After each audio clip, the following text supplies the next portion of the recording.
Okay, part 2. Hihiwalay ang Davao City kasi nga kawawa daw ang mga taga Davao. Kumbaga gusto namin patunayan yung mga taga Davao na hindi kami kawawa, sabi ng mga taga Manila, no, mga Tagalog o mga kakamping in general. Hindi na lang natin sabihin na Tagalog kasi hindi naman lahat ng mga Tagalog at mga taga Luzon ay galit sa mga Duterte at galit sa mga taga Davao, no. Kundi ito lang ito lang mga kakampwits, no. So sila po yung talagang laging sinasabi na kawawa kami mga taga Davao kasi niloloko kami, binubudol, no, inuuto-uto ng mga Duterte. So maraming thank you ha sa inyong awa kunyari, no. Hindi naman totoo na aawa kay sa amin kumbaga parang sarcasm lang yan, pero kumbaga parang reverse psychology. Pero ba't kayo maawa sa amin? Ang dapat kaawaan kayo dyan sa Maynila, no, ang inyong mga kababayan sa Maynila. Kasi nga dito sa Davao, hindi kami dito nai-snatch, hindi kami dito pinagnakawan, walang mga akyat bahay, may mga akyat bahay gang dito pero parang wala na yata, no. 5 yun sila no, timbog agad, so wala na, di ba? Series of yun, yung pagkakapanalo ni Mayor Basti dati, alala ko yun 2022, like mga ilang buwan pa lang. So merong mga series of long cab, no. Long cab means akyat bahay. So sa isang subdivision, yun ang Huna subdivision, pero kita nyo ngayon wala na, di ba, tahimik na. So Davao City, hindi niyo dapat kami kaawaan ng mga taga Davao City, no. Bagkus dapat magiging proud kayo sa amin kasi nga nagawa namin talagang panatilihing malinis, payapa ang Davao City. So hindi kami kawawa. Alam niyo bakit? Kasi nga nai-enjoy namin ang napakagandang mga proyekto na galing sa people's money, no. Sa mga taxes, no. This is where your taxes go. So dito mo sa Davao yan mahanap, dito mo sa Davao mai-enjoy. So physically, ito, yan yung makikita natin na mga madadaanan nating mga kalsada, no, mga madadaanan nating mga sidewalks. Kita mo si Kuya, di ba? Ang sarap ng buhay niya maglakad, hindi siya palingon-lingon na baka mayroong tatarget sa kanya sa likuran, di ba? Or papana or babaril. Yan, gaya ni Kuya, example lang ho yan. So hindi kami kawawa rito kasi nakapaglakad kami ng maayos kahit madilim, kahit gabi. Anong oras ba tayo ngayon? Alauna 13 na, no. Kakatapos lang ng Rojas Night Market. Kita mo sila Kuya, ligpit na sila. So hindi kami kawawa sa Davao City, kasi nai-enjoy namin dito yung tinatawag na peace and security, tapos yung talagang solid na proyekto na ginagawa ng ating gobyerno sa Davao. So talagang kung magkano yun, 49 billion na flood control project ni Kong Pulong, talagang yun, kitang-kita naman natin, di ba? Hindi lang siya basta flood control project, kundi may tulay talaga siya, di ba? May mga Center Island Park. Pero pagkakaalam ko hindi pa ito yung kabuuan ng park natin dito sa Rojas Avenue. May mas igaganda pa yan dyan, di ba? So kumusta ang iyong kanal, ang iyong creek dyan sa inyong lugar, no, sa inyong mga syudad? Ganito ba kaganda? Sa amin dito sa Davao, masasabi ko maganda talaga siya, kasi flood control project ang purpose, para hindi talaga aapaw yung tubig mula sa baha. Pero kita mo, di ba, na mataas, tapos makapal, pulido, solid yung mga railings. Tawag nito yung creek, no, yung may riprap, yung kanyang riprap talagang solid. Tapos yung railings hindi gawa sa kahoy, di ba? Siguro yung railings ho ninyo diyan ay gawa sa sa cyclone wire, di ba? Gaya dito sa kabila, ito parang baka yung railings nyo ganito lang. Oo, railings tapos kahoy, Madrid Cacao, tapos pag tumubo yung Madrid Cacao aangat, di ba? Sa Davao City, world class yan. Yan yung namin dito. Yan yung palatandaan na hindi kami kawawa sa Davao City. Kasi kita nyo, hindi kami inuuto at binubudol ng mga Duterte. Kasi kita nyo, yan, ito yung nagpapatunay na honest to goodness ang mga yan.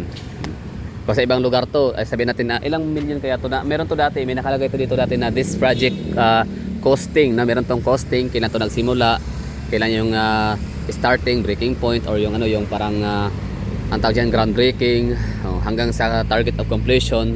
So nawala na, hindi ko na makita. Meron to dapat. Tingnan natin ha. Sana meron tayong makita. So basta para ako yung nag-vlog dito 2023. So mag 2 years na siya at least, tapos na madadaanan na siya, di ba?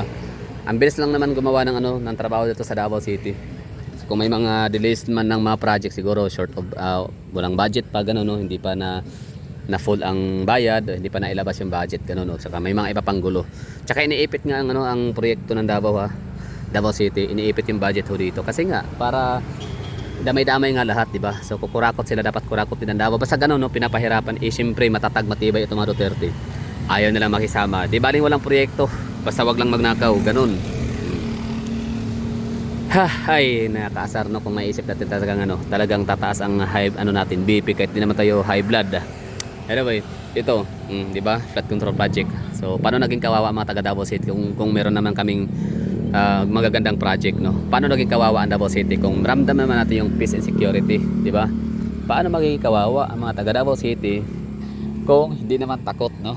Na maglalakad sa kalsada kahit madilim, kahit bata, mga estudyante dito. Marami tayong nakikita alas 3 ang madaling araw.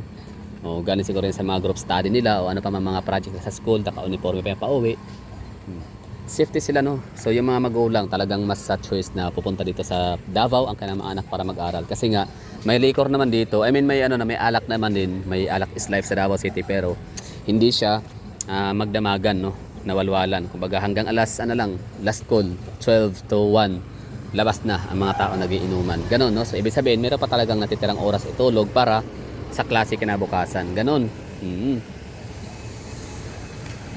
Diba? Ganda, oh. So kawawa ang mga taga Davao kasi binubudo ng mga Duterte, no? Uto-uto daw. Ba, anong uto-uto diyan? Baka kayo ang uto-uto, no?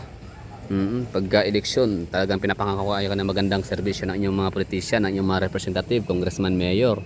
Pero after nung tapos na lang yung 3 years, kapag tapos na lang yung kanilang talang 9 years, no? Yung 3 terms. So hindi na pwede tumakbo ng mayor or congressman. So ang ipapalit ay anak nila. Parehas ang pangako. Diba samantalang sa Davao City nagsimula si Sara Duterte, for example 2007 ha, if I'm not mistaken. 2008 or 2010, 2007 as mayor or 2010 ba 'yon? Wait lang, kailan ba yung pinaka botante ng presidential election yun pagkaalala ko. Na sabi nga ni Prospero Binograles, tatay ni Kong Pulong ni Kiko, si basta ditong mga Nograles family, basta yung tatay na si Prospero that time tumakbo, no? Sabi niya Davao City need change. Tapos sabi naman ng mga taga Davao namin, no? Parang Davao City already have the best. We don't need change, parang ganun. So that time si BP Sara yung si Sara Duterte that time ay siya parang vice mayor tapos tatakbo siya as mayor, no? So talagang panalo. So naka 3 terms yata si BP Sara Duterte. So ang pumalit si Tatay Digong, no? Yung tatay niya, wait lang, yun ba yun? Basta Duterte man lagi ang namamahala sa Davao City, pero yearly, no? Taon-taon, buwan-buwan, meron ka talagang makikitang pagbabago. Kahit mga taga Davao, no? Na mga nag-a-abroad, na sa ibang bansa nakatira, every 2 years umuwi, talagang may makikitang merong makikitang bagong proyekto na wow, may ganito na pala sa Davao. 'Di ba? So mga ganun lang, tahimik lang ang Davao na tatrabaho, hindi talaga yung okay din naman yung pinapaalam, no? Meron naman tayong PIO, parang office, tawag dito, information office, di ba? Pero siyempre busy sa trabaho, busy sa buhay, gimmick, lahat-lahat, no, ng mga pinagkakabala ng mga Davaoenyo. So wala nang panahon para panoorin yung mga ganong proyekto. Basta na lang kung saan na lang tayong magugulat na meron na palang ganito sa lugar sa Davao, di ba? Ito. Diba? Ako nga, minsan ako'y nagba-vlog pa, ha. Pero ako'y gulat na lang na mayroong proyekto doon sa unahan. Oo, bago, puntahan natin. May mga bagong project dito na hindi natin talaga inakala, no? Na meron na pala. Nakahanga ang Davao. Partida, nagbablog pa ako nito, ha, nagdalakwatsa. So ano na lang yung mga buwanan or taonan bago makabalik ng Davao City. Meron kayo niyan, ganda, ha. Kanal lang yan dapat. Trick. Pero ginawang park ang gilid at gitna. Safe space para lakadan ang gilid para sa mga pedestrians. So dito yung proyekto na sinasabi ko sa inyo. Yun, ayun, ito yun sinasabi ko na proyekto na nung huli kita ko na to nilagyan ng trapal.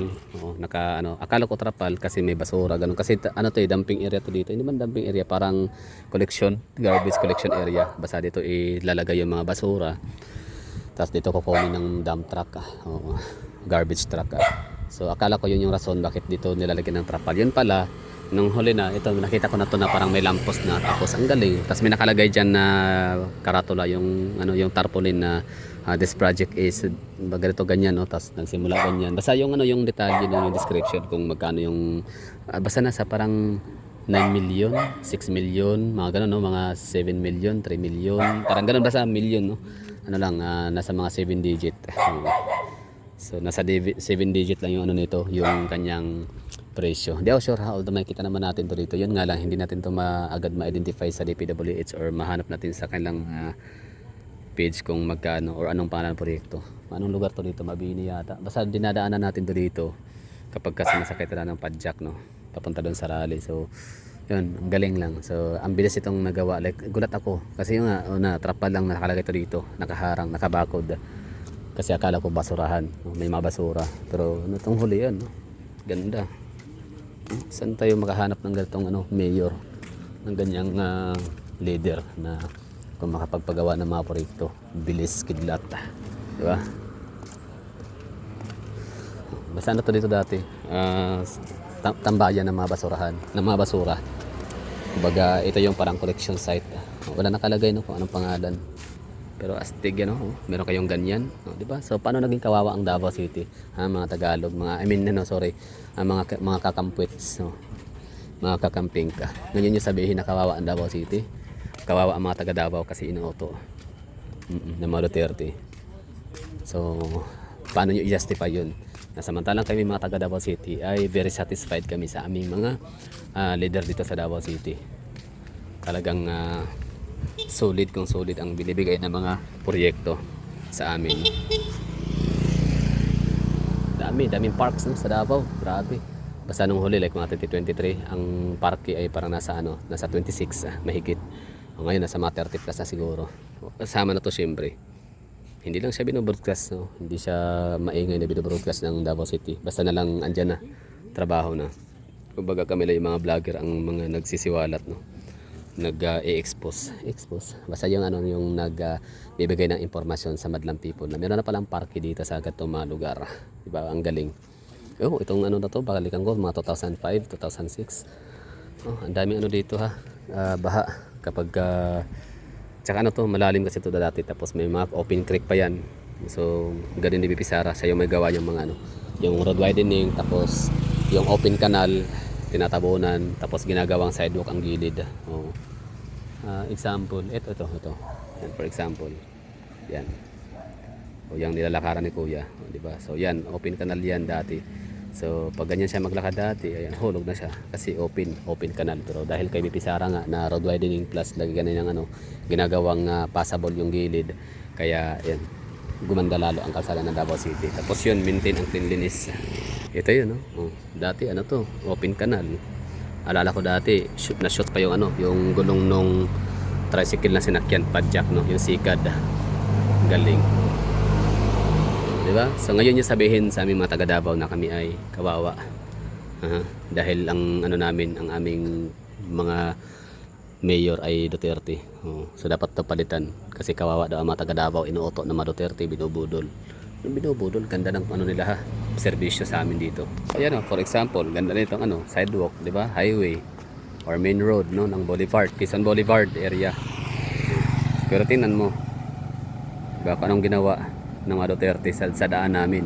So ginawa talaga nilang ginawa nilang ligtas ang daanan, ang pedestrian sidewalk area, diba? So talagang pag sidewalk talaga yan. Pansinin niyo yung lugar niyo sa Manila, yung mga gantong sidewalk ha, example sa Manila, kahit saan dyan sa Metro Manila, wag niyo isama wag niyo isama ang mga private properties. So wag niyo isali ang BGC, wag isali ang Ayala District. Kundi wag niyo isali ang mga Ayala District, Business District, wag niyo isali yung mga private properties nga na mga lugar. Kasi hindi naman yan credit sa city, hindi yan gawa ng local government unit ang mga proyekto. Hindi sila yung hindi na pera ginamit diyan, hindi pera ng LGU, kundi pera ng mga private sectors. So ngayon dito sa Davao City, ito ha, public places to ha. Sa lugar ng Manila, Kamaynilaan, ang gatong lugar, napapansin mo paghapon, pag traffic, dinadaanan yun ng mga motorista, ng mga motorcycle, mga motor, nagmumotor, mga single motor, dinadaanan yan. So ibig sabihin, kapag ikaw ay naglalakad sa kalye ng Kamaynilaan, ay hindi ka safe, no? Kasi maaari kang ma-sidesweep ng mga motor na sa iyong likuran habang ikaw naglalakad papunta doon na direksyon. So syempre meron ding magmumotor papuntang direksyon, so pwede kang masagasaan talaga. Pero dito sa Davao City, mataas ang kanyang shouldering, no?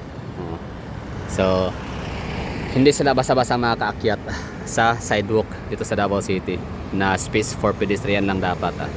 So ganyan ang mga Duterte mag-isip, matalino. So paano kami naging kawawa mga taga Davao City? Okay? Ha? Paano yan? Paki-explain nyo nga. Baka kayo yung kawawa dyan. Kasi nga, nananakawan kayo ng ano, no? Inyong mga leader. Oh. Kayo yung uto-uto. Ito pa, dagdag pa natin to. Itong underground cabling ops, aso. Di ba? Buti pa yung aso. Marunong tumawid. Anyway, so ito pa, dagdag pa natin to, ha? Oh. Underground cabling system sa Davao City. No? Joint efforts sa Davao City Local Government Unit and yung telecommunication company Smart PLDT ganun, no? Globe. So dito sa Davao City talagang so far no, pinakauna talaga sa Pilipinas na magkaroon ng gobyerno na meron talagang political will. Pag sinabing bawal ang mga overhead wire sa lugar na to, no, kailangan na linisin. So susunod yung mga kumpanya, susunod yung mga private companies na siyang magiging mag-implement din. Siyempre pakikipagtulungan, no? Hindi naman magagawa ng Davao City yan kung hindi tutulong ang may-ari ng mga wirings, mga wires. And of course hindi rin naman din susunod ang mga company, no? Company owners kung bobo, oto-oto, bangag or adik ang mayor, di ba? So siyempre pag sinabing bawal, bawal, susunod yan. May AFAM dito. Nice one. So hindi man ganun kadami ang mga foreigner sa Davao City, pero mangilan-ilan meron din. Tsaka naglalakad lang sila doon na parang parang local, diba? Walang takot, hindi sila takot na baka mas nuts, hindi sila takot na baka ma-hold up or saksakin, di ba? Ganyan lang buhay ng mga taga Davao. Simple pero swerte dahil mayroong Duterte. So ngayon sa mga kakamping diyan, mga galit sa mga Duterte, ngayon nga sabihin sa amin kung kawawa ba kami. Paano kami naging kawawa kung napakaayos naman ng aming syudad at napakagaling din naman na leader ng aming mga mayor dito, mga Duterte family, di ba? So such a blessings sa amin. So swerte ang mga taga Davao City. Hindi kami ang kaawa-awa kundi kayo, ha? Na kapag inuulan, binabaha ng 2 araw hanggang 1 linggo. Samantalang kami sa Davao City, buhos lahat ng tubig sa buong mundo dito sa Davao City, ibuhos. Mataas yung 3 oras, hupa na agad yung baha. Alam nyo, tumatagal lang. Alam nyo bakit tumagal? May mga baha sa Davao City na tumatagal ang baha hanggang 5 araw, hanggang 1 linggo. Alam nyo bakit? Bakit ganun katagal humuhupa? Kasi nga paulit-ulit na pinopost ng Sunstar Davao, ng mga mainstream media, no? ABS-CBN, News 5, GMA. Kunyari, binabahaan Davao City nung Lunes. For example, nung Sabado nung September 14 ba 'yon? Basta parang September 14 binaha ang Davao City. Alas 10 ng gabi ng Sabado. So, linggo na ang frontline pa rin ng GMA, ABS-CBN. Kahit linggo na, ha, September 15 na. So, pa rin baha sa Davao. Abot tuhod, abot bewang. Lunes na lang, September 16 na lang. So, abot bewang pa rin daw yung baha. Diba? Martes na lang, abot bewang pa rin yung baha. So, ay syempre mga bobo naman yung mga kakamping at saka mga loyalista nga. So yung mga yan naman ay naniniwala sa post. Hindi marunong magbasa ba, no? Hindi marunong magbasa ng petsa sa news kung kailan. Basta sabi, baha nung Sabado, baha ng Linggo, baha nung Lunes. Kasi yung picture pa ulit-ulit lang yun, no? Pinost lang nila, kakapost lang. Kanya kasi yung mga media, mahilig sila mag-twist ng balita. Hindi na nalalagay na old post, no, or late post. Buti pa tayo mga tao sa Facebook natin, yung may ganap tayo nung Sunday, pinost natin kinabukasan ng Monday, meron pa tayong nilalagay sa caption na ayan, private property si kuya, private car. So muntik siyang liliko dito. So di niya siguro alam na one way ang lugar. So syempre ganyan naman na mga pagkakataon ay mapapatawad yan, no? Kasi first time sa lugar. Kasi liliko sana siya dito. Tingnan mo yung driver ng taxi, bumaba siya at sinabihan niya yung ginad niya yung van driver na yun na nga, one way lang. Anyway, so yun bali Davao City. Hindi kami kawawa, no? Kundi kawawa kayong mga loyalista nga na naniniwala sa narrative din ng inyong mga amo, ng inyong mga inidolo, mga kawatan, mga magnanakaw, adik, bangag. That would be all. Thank you for watching, no? So Davao City is indeed a safe, progressive, and the cleanest city. Oo. So wala kaming hahanapin pa. We have the best already, so we don't need change. Oh, need namin syempre ng progress pa, more progress and progress pa talaga and improvements. Pero yung talagang i-change, no way. Sino ang mag-change no? Si Carlo, gawin ng adik ang Davao City? Of course, no way. So thank you for watching. Yan lang siguro.